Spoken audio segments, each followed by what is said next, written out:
This movie sure does have a bunch of piercings and gauges in it.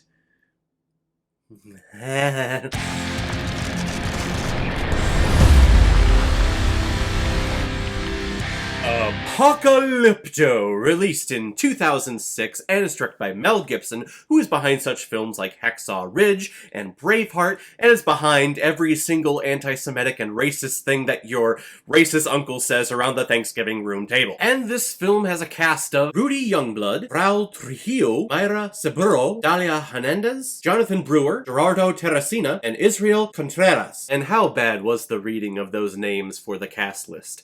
I try my damnedest to try to be accurate with those, but I just know I'm failing. I'm failing at that. Hello, darkness, my old friend. Apocalypto takes place in the 16th century, and our lead character, Jaguar Paw, is one of the star hunters of his small village. But one day another group of Mayans come in and invade the town and ransack everything and take everyone, or at least the majority of everyone, prisoner. Little do the captives know that they are on their way to be sacrificed at the Mayan temples. But Jaguar Paw is determined to break free and return to his village to save his woman and his child, who he left out of harm's way in the middle of a cave. It's very rare that you get to say the words epic during modern day cinema. When you think of epic, sometimes you think of, The Godfather or Lawrence of Arabia or Gone with the Wind. Films that were made 50, 70, 100 years ago almost. So when you get to the epic hero's journey, or when you just get to a film that encompasses just a grand scope of this just ancient culture that really no one has any information on. Yes, we have artifacts as best of research as we possibly could, but it was such a long time ago that this civilization exists that to see a film represent that culture and to see this one singular character go on such a grand journey, you have to use the words epic here. We have Jaguar Paw, who's starting out his life and everything just seems perfect. And you know something bad is going to happen in a film and in a story when everything in like the first 10, 15 minutes is just so peaceful. And everyone's getting along and everyone's happy. You go, oh my god, so there's going to be a huge conflict that happens here in a couple of minutes and it's just going to destroy everything. And my god, it does. Needless to say, I loved this journey. I loved this hero's journey, and I had always heard about this film from Mel Gibson. When I was in high school, I was really big into Christianity, so when he released his film, The Passion of the Christ, I thought, oh my god, Mel Gibson, he could really do no wrong as a director. And to this day, even though I'm not big into the Christian religion, I still think that that film, The Passion of the Christ, is beautifully made and it's well directed. So I'd heard that this film was released and this was his next one, and I guess I never watched it because I heard it was very gory and very bloody. And back in those days, I couldn't really stomach any blood or any gore on screen. Now that I am older and wiser, I am able to stomach it a little bit better. When you go into this film, know that yes, there is a lot of blood and there is a lot of... I really don't want to use the word gore because yes, there is blood, but it's done in a very tasteful way, I guess. I guess the same thing could be said about The Passion of the Christ. Yes, there is a ton of gore, and at points you think, God, this is really unnecessary, but it is representing the stations of the cross and the journey that Jesus went on.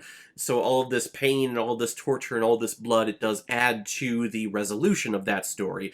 And really the same thing happens here. The pain that these characters go through, the struggle, the torture at points, and then the human sacrifice, it all adds to your feelings and your sympathy towards this character Jaguar Paw, or as people in the UK would probably call him, Jaguar Paw. So yes, know that there is a lot of blood in here, but again, I think you were able to stomach it because it's all part of the story. And the way that the violence is portrayed in here is actually very unique.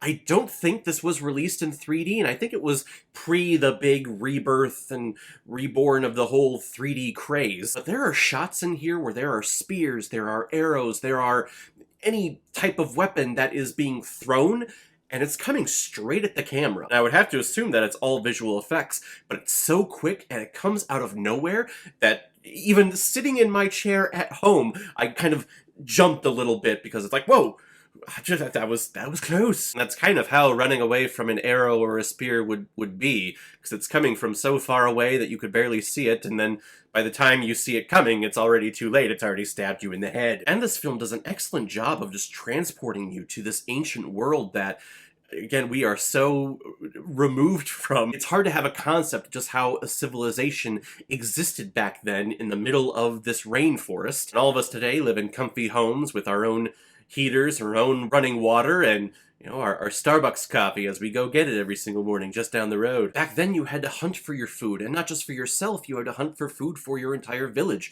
for your entire tribe. I couldn't imagine doing that. In particular, I really don't want to hunt animals ever, and there's a lot of hunting of animals in here, and a lot of spears and stabbing of wild animals. And I get it, I understand it, it's part of the whole culture, and it's part of the time. You need food to live. But God, I really hate seeing, like, panthers and just big beasts being stabbed repeatedly over and over again, just because they're trying to keep themselves alive.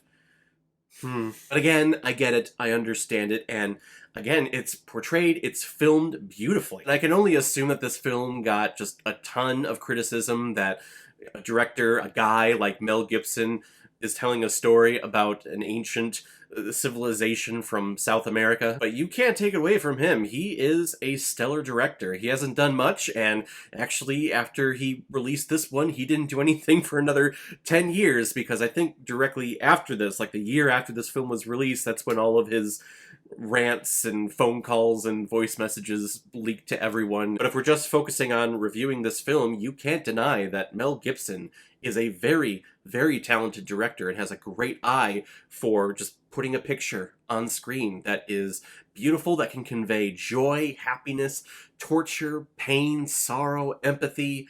He's tremendous. And this film's journey takes you on a bunch of different small subgenres of film. And it's an action adventure, and it's a hell of a frickin' adventure. It's a love story, it's a prisoner film. At points you get a sense that it's almost a war film, and then it's a chase film. It's quite a roller coaster that you go on. And I was completely vested in it. Yes, the entire thing is done in the ancient, I want to say Mayan language. I don't know the specific name. But again, all of it adds to your transportation to this ancient civilization. And I think I need to give kudos to actually owning it on DVD. I remember actually buying it several years ago, and it was very, very difficult to find an actual DVD copy of it that wasn't costing like $50 on Amazon.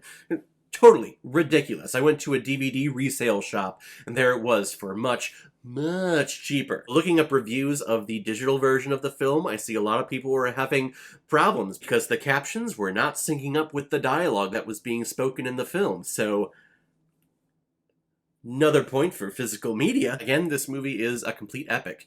And I understand if you don't want to view it because you don't want to support Mel Gibson. I completely understand that. But if you are in the mood for just one hell of a call to adventure, hero's journey, action adventure film, this is tremendous. It's one of the best. It also should give you a little bit of relief for those of you out there who are afraid of, the Mayan calendar ending and the rapture or the end of the world or whatever. Remember back in 2012, everyone was saying, oh, it's the Mayan calendar ends that year, so the world's just going to come to an end because they knew it. You watch this movie and you go, no, they were just people trying to just move along in a civilization. And oh, hey, by the way, just because their calendar ended in 2012 doesn't mean that they had a premonition that, oh my god, the world's gonna end. You want to know why their calendar stopped in 2012?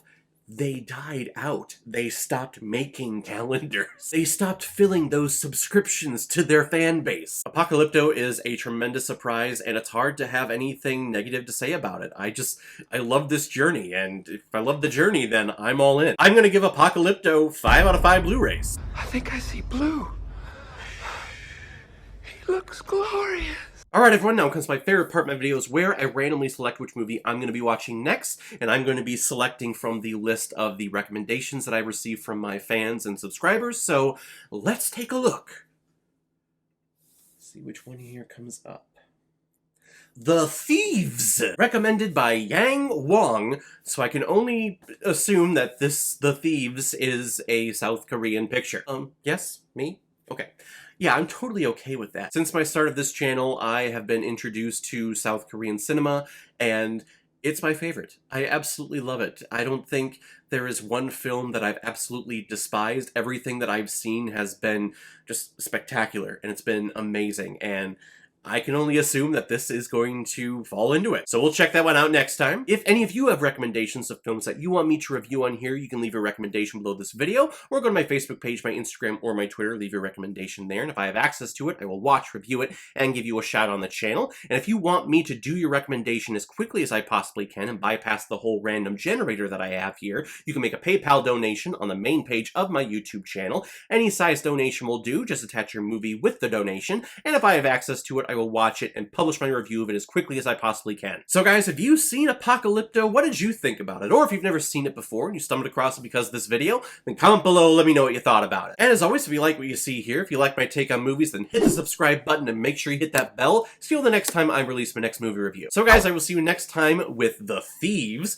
So in the meantime, be well, be good to each other, and go watch a movie. Take care, guys.